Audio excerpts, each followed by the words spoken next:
Amis, frères et sœurs, nous poursuivons notre étude de la parole de Dieu. Et ce matin, je vous invite à vous concentrer à ce moment d'étude. Prenez votre Bible, asseyez-vous si vous pouvez, ou prenez le temps de vérifier et regarder et comprendre l'étude de ce matin. Ce matin, nous allons parler d'un détail très important qui avait été annoncé concernant le plan du salut. Je vous invite à la prière. Éternel Dieu Tout-Puissant, que ton Saint-Esprit soit celui qui remplit ce lieu de ta présence. Qu'il vienne nous parler selon que ta parole l'a dit, que le Saint-Esprit prendra ce qui est à toi et l'annoncera, et il te glorifiera. Donne gloire à Jésus-Christ à travers ce moment. Révèle-toi à travers ce plan et donne gloire à Jésus pour le salut de quiconque entend ce message et qu'il reçoit ce message comme venant de l'œuvre du Saint-Esprit afin que le nom de Jésus soit élevé, exalté et glorifié. Au nom de Jésus-Christ. Amen. Notez bien que nous avons dit que nous allons y revenir dans l'explication des plans que Dieu a donnés à l'être humain. Le sermon de ce matin, l'étude de ce matin est titrée « Élu avant la fondation du monde ». Je le répète, c'est très important.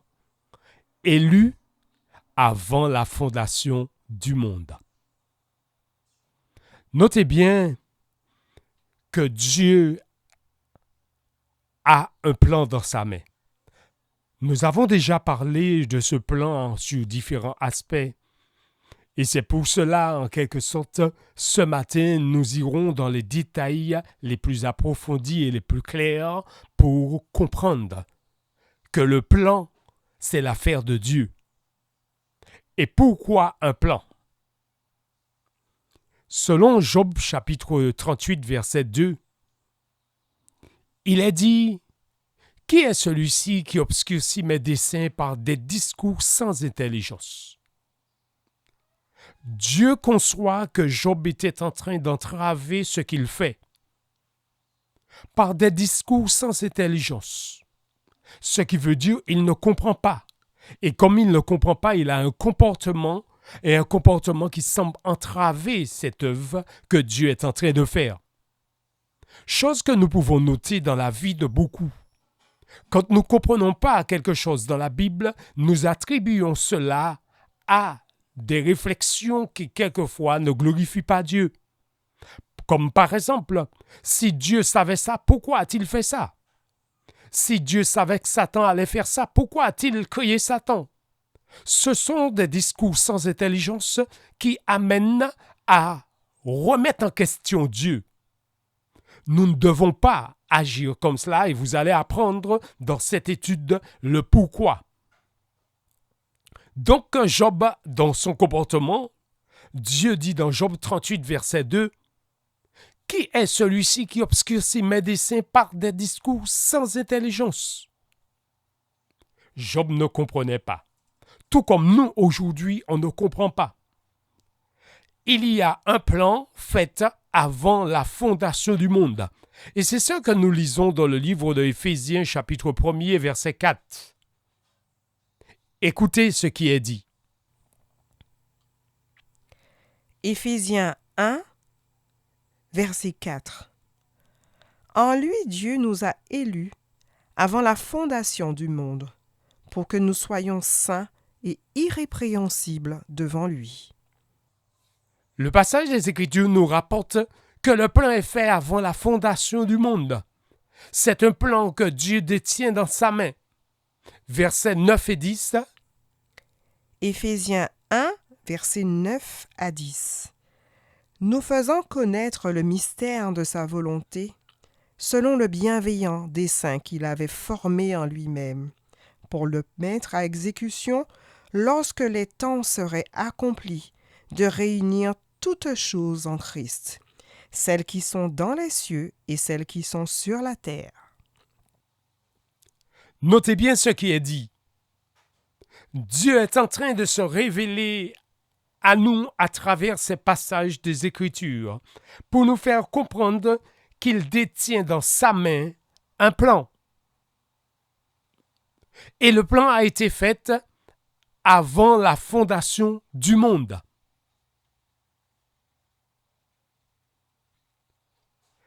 Dans le livre de 1 Pierre chapitre 1er versets 18 à 20, que lisons-nous? 1 Pierre chapitre 1er versets 18 à 20. Sachant que ce n'est pas par des choses périssables, par de l'argent ou de l'or, que vous avez été rachetés de la vaine manière de vivre que vous avez hérité de vos pères, mais par le sang précieux de Christ, comme un agneau sans défaut et sans tache, prédestiné avant la fondation du monde, et manifesté à la fin des temps, à cause de vous. C'est encore un détail qui nous permet de comprendre que Dieu est en train de dire que le plan pour racheter l'être humain nous a été préparé avant la fondation du monde. Et il déclare à travers ces textes que nous venons de lire qu'il s'agit d'un plan qui prévoyait la mort de Christ à la croix. Donc la mort de Christ à la croix est le centre de ce plan. Et le centre de ce plan, c'est ce que nous appelons la rédemption. Donc Jésus vient pour nous racheter. Donc Dieu révèle à travers ces portions d'écriture que nous avons lues qu'il détient dans sa main un plan. Mais un plan fait avant la fondation du monde. Et selon Éphésiens chapitre 1er verset 4, que lisons-nous? Éphésiens 1, verset 4. En lui, Dieu nous a élus avant la fondation du monde, pour que nous soyons saints et irrépréhensibles devant lui. Notez bien ce qui est dit dans le chapitre 4, le chapitre 1er du moins de Éphésiens. Dieu nous a élus, dit-il, avant la fondation du monde. Avant la fondation du monde. Donc nous sommes obligés de nous poser une question.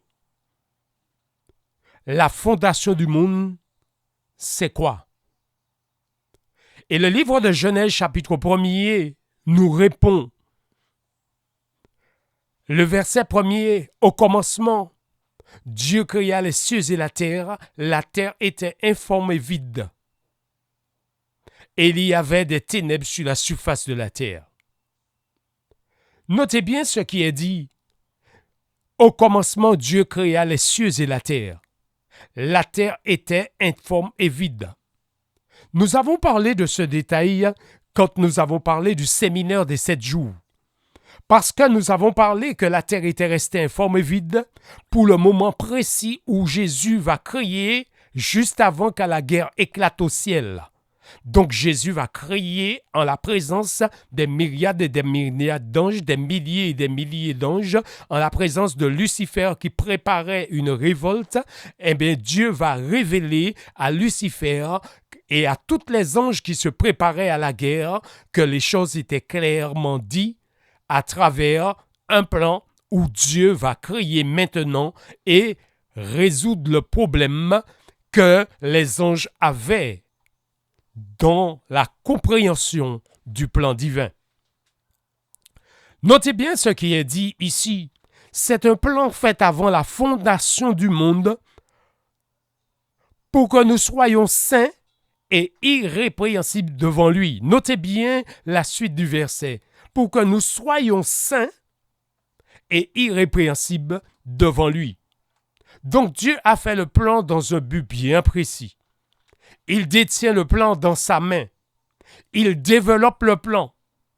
Notez bien un autre détail que nous allons souligner avant de passer à des explications plus détaillées.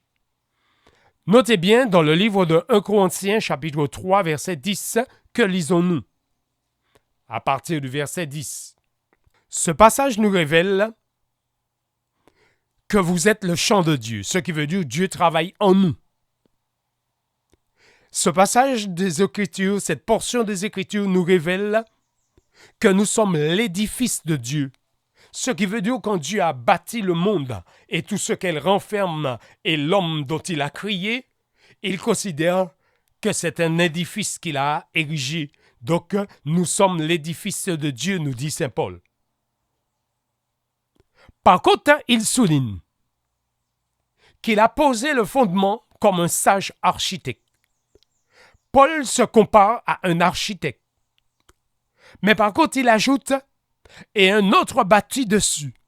Donc, il dit que ce n'est pas l'architecte qui bâtit, mais c'est un autre qui bâtit dessus. Et il invite chacun à prendre garde de la manière dont il va bâtir. Donc, il invite chacun à prendre garde de la manière dont ils vont interpréter les portions des Écritures, de la manière dont ils vont interpréter le plan, de la manière dont ils vont parler du plan divin. Nous devons prendre des précautions sur ce que nous disons, car ce que nous disons effectivement peut avoir une portée et amener des âmes à la perdition. C'est pour cela que le diable utilise des déclarations fausses, des interprétations fausses pour amener l'humanité à la perdition. Mais le plan aujourd'hui doit être révélé de manière que le plus grand nombre aille au salut divin et soit sauvé pour l'éternité. Oh, que le Saint-Esprit descend ce matin à travers tous ceux qui écoutent cette vidéo. Que le Saint-Esprit ouvre votre intelligence à la compréhension et qu'il donne gloire à Jésus-Christ selon qu'il est dit qu'il prendra ce qui est à lui et il nous l'annoncera. Donc Paul est en train de nous dire au verset 11 « Car personne ne peut poser un autre fondement que celui qui a été posé, savoir Jésus-Christ. » Donc Jésus-Christ est le fondement du plan de la rédemption. Il est le fondement de la connaissance. Il est le fondement du plan du salut. Donc en d'autres termes, nous ne pouvons pas comprendre le plan du salut sans parler de Jésus-Christ. Et c'est pour cela que nous aurons des détails un peu plus tard. Donc, selon ces déclarations que nous avons lues déjà, nous comprenons une chose. Nous pouvons tirer cette conclusion que Dieu est l'architecte et que Dieu est aussi le constructeur. C'est ce que nous trouvons dans le livre de Hébreux 11 qui nous parle des héros de la foi. Les héros de la foi avaient compris cela et nous a laissé cette information dans le livre de Hébreux. Que lisons-nous dans Hébreux chapitre 11, versets 8 à 10?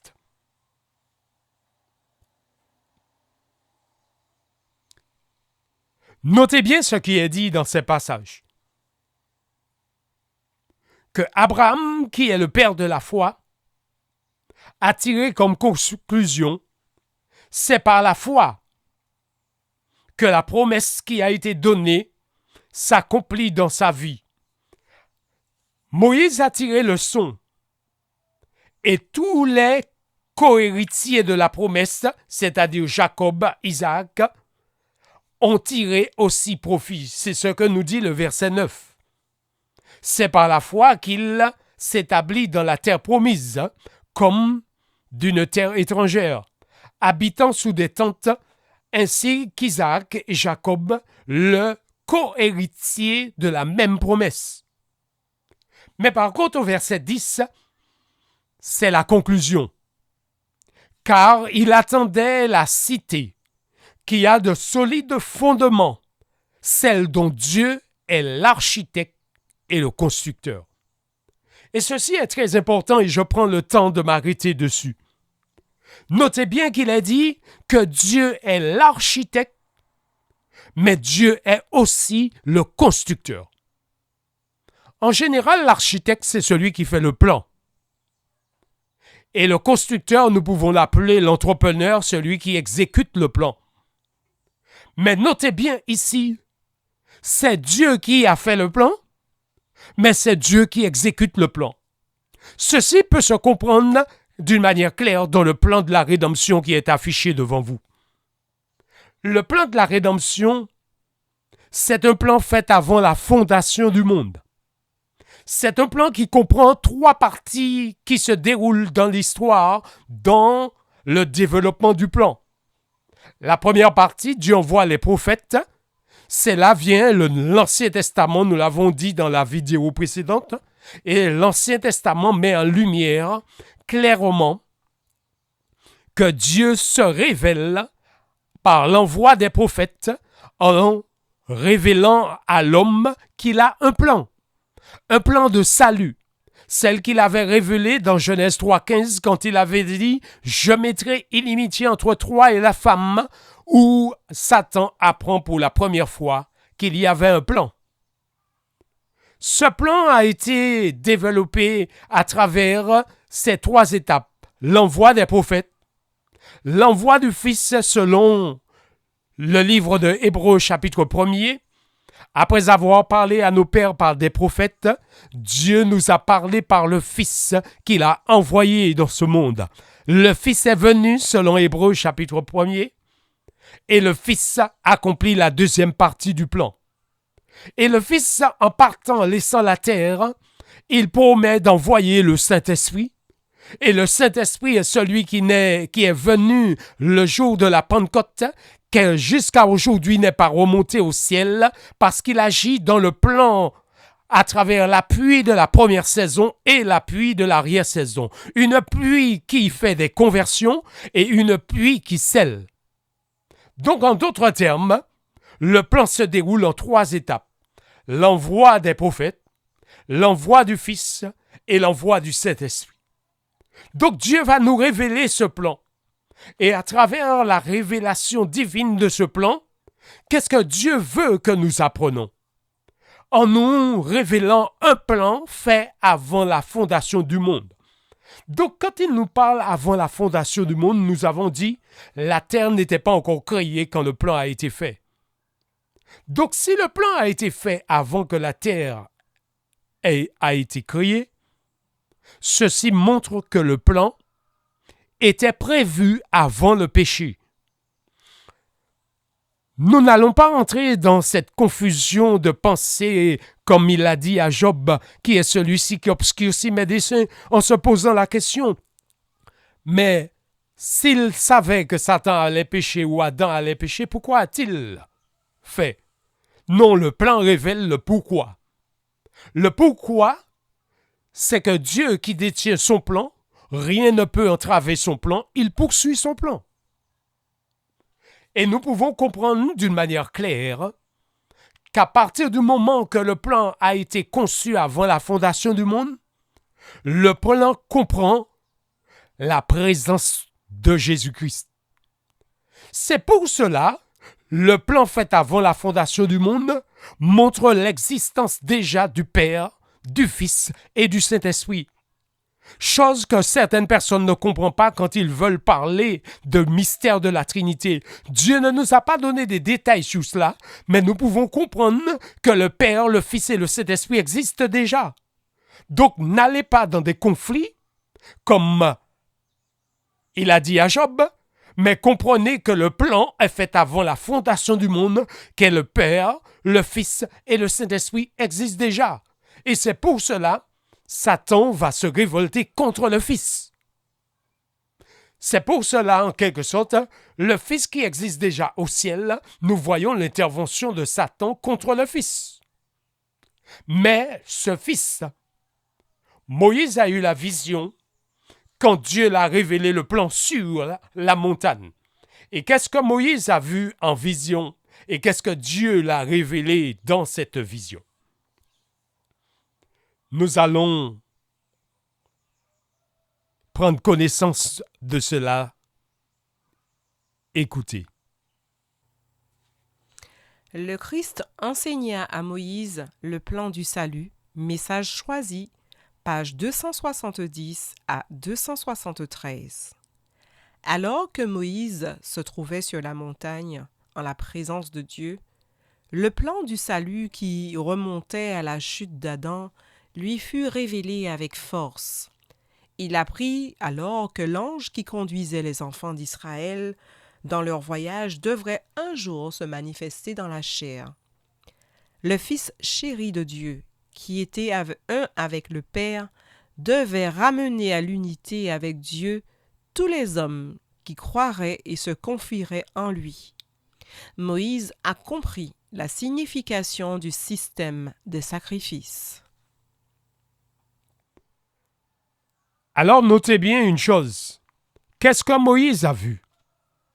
Moïse a vu que cet ange qui marchait devant Israël va un jour se manifester en chair et va être celui qui va révéler une autre partie du plan.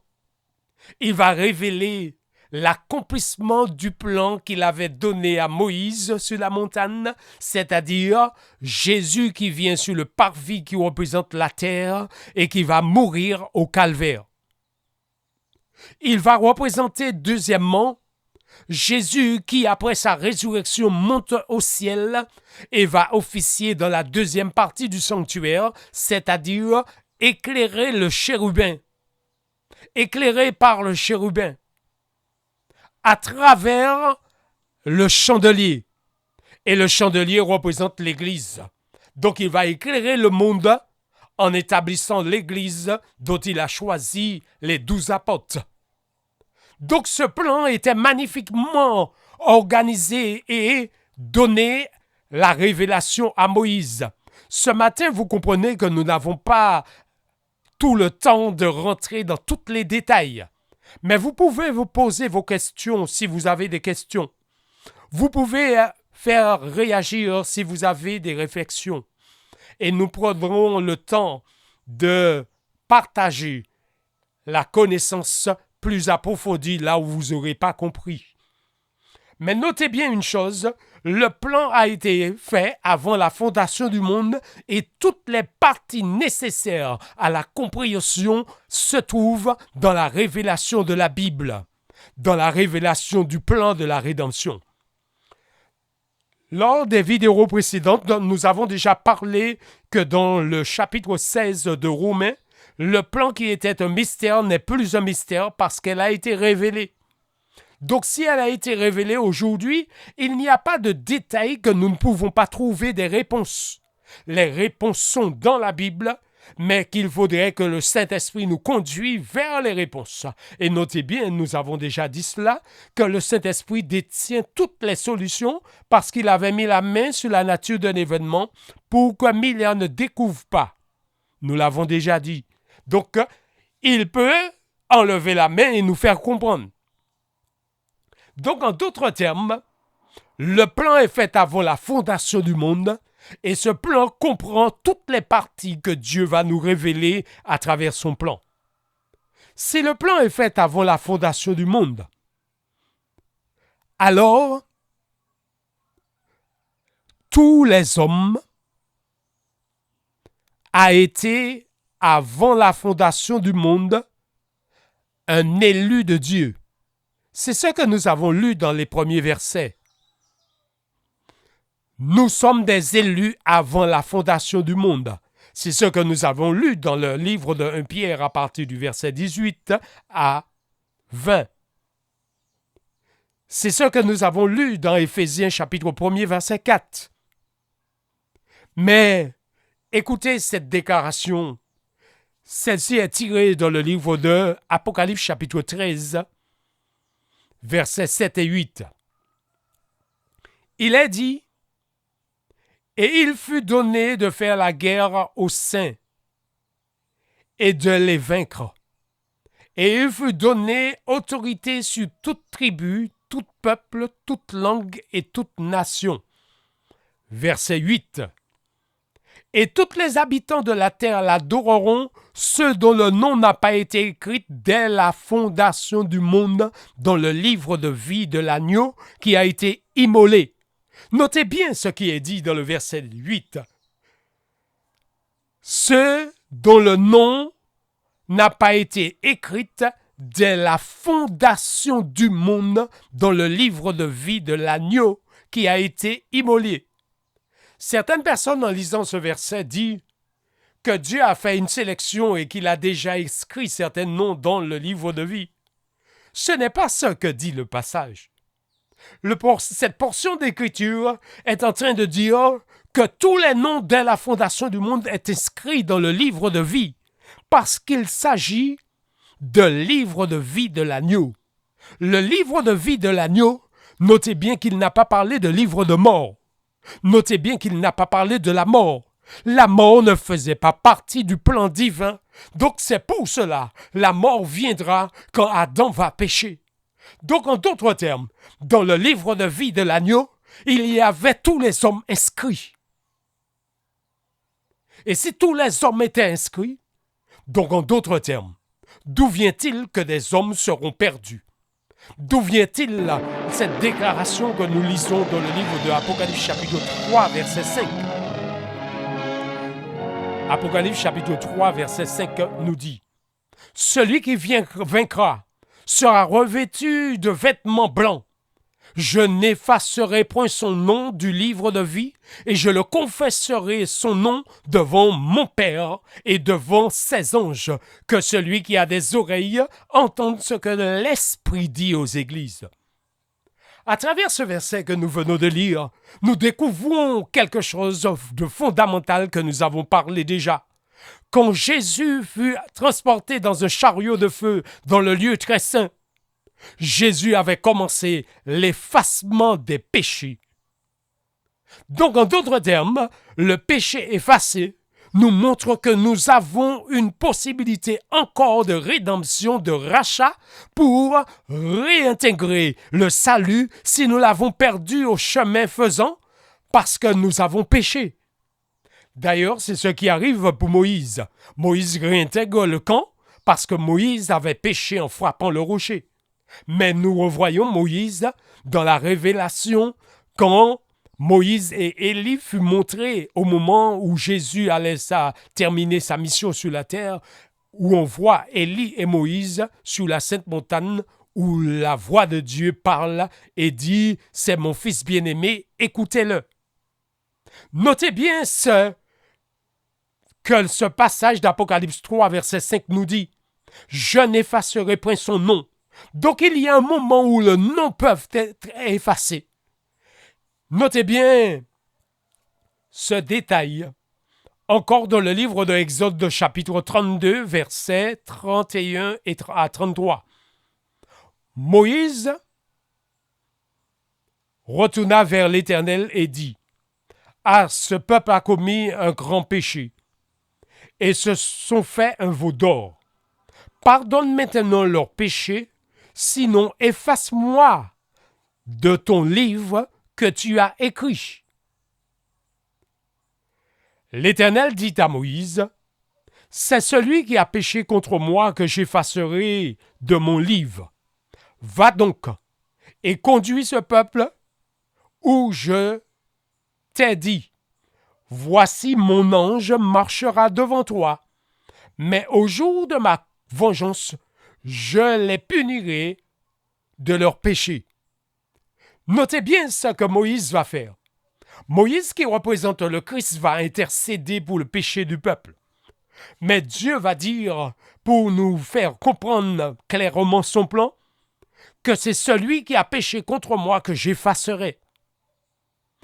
Mais celui qui a péché contre l'Éternel a la possibilité de se racheter en confessant son péché.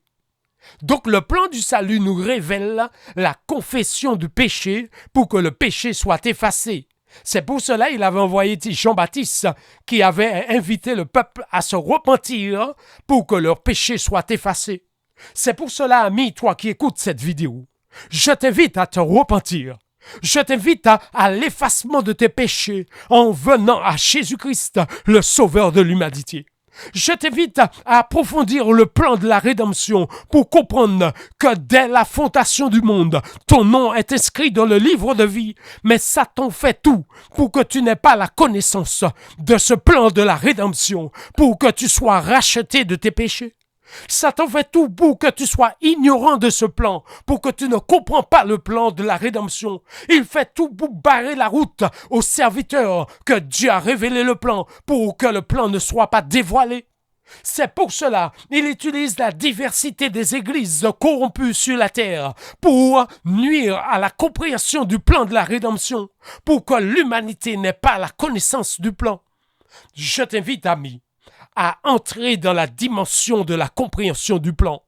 Vous devez comprendre le plan du salut pour vous préparer à la rédemption, car Jésus peut effacer vos péchés parce qu'il est dans le lieu très saint où il fait depuis 1844 l'effacement des péchés.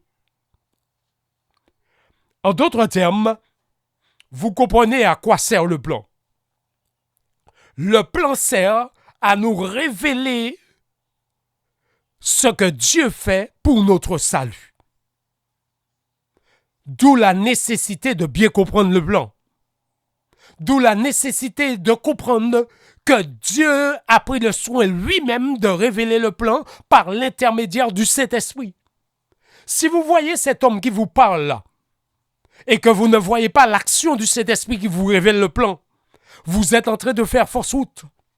Parce que le Saint-Esprit est celui qui révèle le plan et qui utilise la bouche de serviteur pour révéler le plan de la rédemption. Le plan de la rédemption, c'est l'envoi des prophètes qui révèlent le plan. Et on ne peut pas être prophète à moins que l'action du Saint-Esprit se manifeste à travers le prophète. C'est pour cela, nous l'avons déjà dit. Donc, en d'autres termes, le plan est révélé par le Saint-Esprit qui est Dieu lui-même. C'est pour cela, quand nous revenons à la création, selon Genèse chapitre 1er, il est dit que les trois étaient déjà présents. L'Esprit de Dieu se mouvait au-dessus des eaux. Vous pouvez le vérifier dans le verset 1er de Genèse. Il dit, au commencement, Dieu créa les cieux et la terre. La terre était informe et vide, et l'Esprit de Dieu se mouvait au-dessus des eaux. Donc le Père, le Fils et le Saint-Esprit étaient déjà là, parce que le plan est avant la fondation du monde. Donc le plan, c'est un Dieu selon qui est dit dans Jean chapitre 4, un Dieu qui est esprit, et qui avant la fondation du monde, le mystère se révèle, le mystère de la présence du Père, la présence du Fils et la présence du Saint-Esprit. Un seul Dieu révélé dans Jean 4. Comment se fait-il? Nous le voyons dans la dimension Père, Fils et Saint-Esprit. Donc nous comprenons le déroulement du plan. Nous comprenons ce que nous avons dit, qu'il y a celui qui fait le plan, qu'on appelle un architecte, mais il y a aussi celui qui exécute le plan, qu'on appelait un entrepreneur. Donc, Jésus fait le rôle des deux. Donc, nous pouvons dire avec certitude que le plan est infaillible, parce que le plan est révélé par l'architecte qui est Dieu lui-même, mais le plan est exécuté par l'architecte, par Dieu lui-même. Donc, je vous invite, amis, à faire confiance à ce plan, à faire confiance à l'auteur de ce plan qui est l'architecte Jésus-Christ, et à faire confiance à celui qui exécute le plan, qui est l'action du Saint-Esprit dans sa plénitude, dans l'appui de la première saison et dans l'appui de l'arrière-saison. J'invite l'Église, j'invite le peuple de toute la terre à considérer ce plan. Ce n'est qu'un faible détail que nous développons aujourd'hui à travers cette vidéo, car nous ne pouvons pas dire tout. Mais notez bien un détail ici. Si le plan a été fait avant la fondation du monde, et il comprend l'ensemble de l'humanité, c'est sans exception, ce qui veut dire que Dieu n'avait mis personne dans la mort. Et pourquoi Dieu n'avait mis personne dans la mort? Nous y reviendrons sur ce détail, mais je vais vous laisser un élément quand même. Cet élément, nous comprenons une chose, c'est que Dieu, à la fin des temps, quand il y aura des perdus auxquels que Dieu va exécuter l'œuvre finale, notez bien qu'il est dit, il dira à ceux qui sont à sa gauche, allez dans le feu éternel qui a été préparé pour le diable et ses anges. ce passage me fait frémir. Parce que ce passage, cette portion d'écriture ne dit pas, malgré Dieu est en train de parler de ceux qui iront dans le feu de la géhenne, ce qui veut dire l'histoire est terminée et la destruction se fait, où ils seront jetés dans la géhenne. Même là, Dieu prend le soin de ne pas mentionner n'importe quoi. Regardez bien ce qu'il mentionne. Feu de la géhenne préparé pour le diable et ses anges. Jusque-là, le texte nous montre clairement que Dieu n'avait mis aucun être humain dans la destruction et dans la mort éternelle.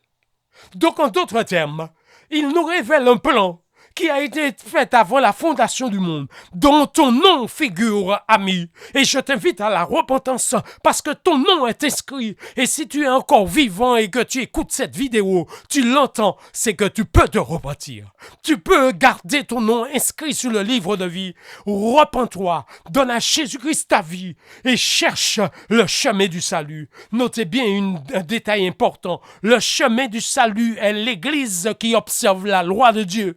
Pas l'Église qui a observé 9 commandements, pas l'Église qui observe une partie des commandements, mais l'Église qui observe l'ensemble des commandements, qui observe le saint sabbat de l'Éternel, celui qui garde l'ensemble de la loi, parce que là, Jacques nous dit, celui qui pêche, qui observe toute la loi, mais qui pêche contre un seul commandement, devient coupable de tous. Et si on devient coupable, ce qui veut dire à ce moment, on a péché. Et si on a péché, rappelle-toi de la déclaration que nous avons mentionnée plus haut, c'est celui qui a péché contre moi que j'effacerai. Donc si on pêche contre un commandement de Dieu, on sera effacé du livre de vie. Pourquoi sont-ils effacés? Ils sont effacés parce qu'ils ne suivent pas le plan divin. Le plan divin est révélé sur 3 dimensions bien précises. D'abord, l'image qui est devant vous met en lumière la statue de Nebuchadnezzar. La statue de Nebuchadnezzar, c'est une révélation de Dieu pour expliquer comment Satan utilise les hommes de la terre contre le plan divin. Donc, nous aurons l'occasion de détailler cela quand nous allons parler plus en détail des 3 plans. L'image qui suit, c'est l'image du sanctuaire. Le sanctuaire comprend l'étape du parvis où Jésus vient sur la terre, l'étape du lieu saint où Jésus monte au ciel et l'étape du lieu très saint où Jésus fait l'effacement des péchés. Donc, en d'autres termes, le plan du sanctuaire révèle un certain nombre de détails concernant le plan. Mais que le plan de la statue, que le plan du sanctuaire se retrouve dans le grand plan de la rédemption, qui est le plan qui comprend des détails avant et après. Donc les détails avant, parce que nous aurons les détails concernant le plan fait avant la fondation du monde, et les détails après les 1000 ans, nous constatons que la Sainte Cité, quand il descend, l'histoire n'est pas terminée puisque la petite pierre a frappé les pieds de la statue au retour de Jésus, mais la statue va disparaître quand, à ce moment-là, Dieu va dire ce que nous avons parlé dans la vidéo, c'est-à-dire aller dans le feu éternel qui vous a été préparé pour Satan et ses anges. Amis, je vous invite à considérer ces choses. Que la paix et la grâce de Dieu reposent sur vous. Nous allons poursuivre cette étude de la parole et je vous invite à vous consacrer entièrement à Jésus-Christ et d'accepter Jésus pour votre sauveur personnel. Que la paix de Dieu repose sur chacun de vous.